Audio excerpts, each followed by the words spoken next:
Hello, welcome to CMath Help. My name is Laurie, and this lesson we're going to be looking at rearranging rational formulae to change the subject. And let's have an example to start with. And we have, say, 7d minus, let's say, f over x equals 3p.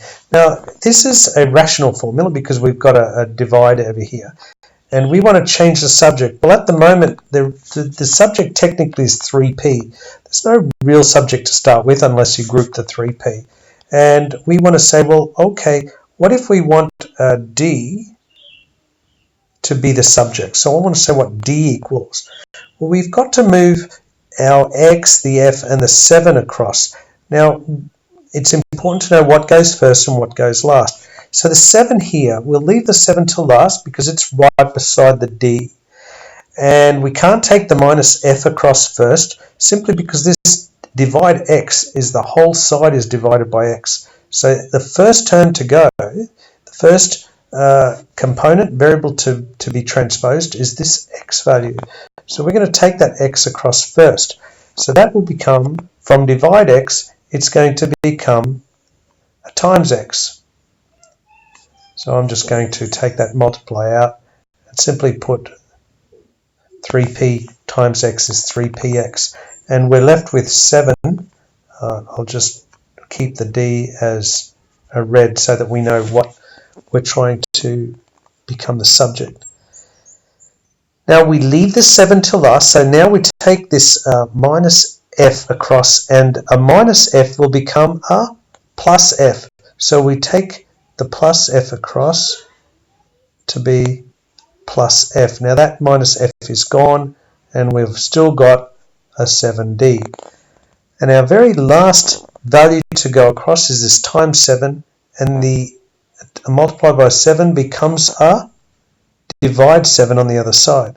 So that means that 3px plus f will all be to divide by 7, and then the d remains as the subject. And so we've finished. We've changed the subject of this rational formula. We've got space. Let's do one more.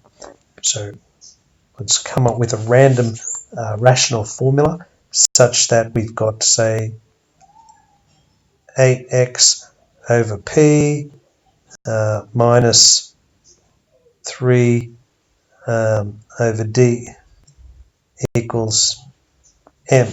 Now, this is unusual, but whatever. We've got two rational expressions here, and we want x to be the subject. So what we're going to do is take away, leave the 8 till last, leave the p till last, and we could take this minus 3d across first to become plus 3 over d. So we've got plus 3 over d, and there's the m, and we've still got the 8x over p. Now we can take this divide p across to become times p.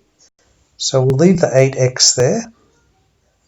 Now that p, when we go across to be times p, I'm going to leave that whole m plus 3 over d in bracket, because that p is multiplied by the whole side, not just by one of them. Finally, we take this times 8 across to be divide 8. So the x stays there, and we've got this expression p. We can put m plus 3 over d. That whole thing can be divided by 8. And then we have our result. So changing the subject of a rational formula. I hope that this has helped. Until I talk to you again, stay happy.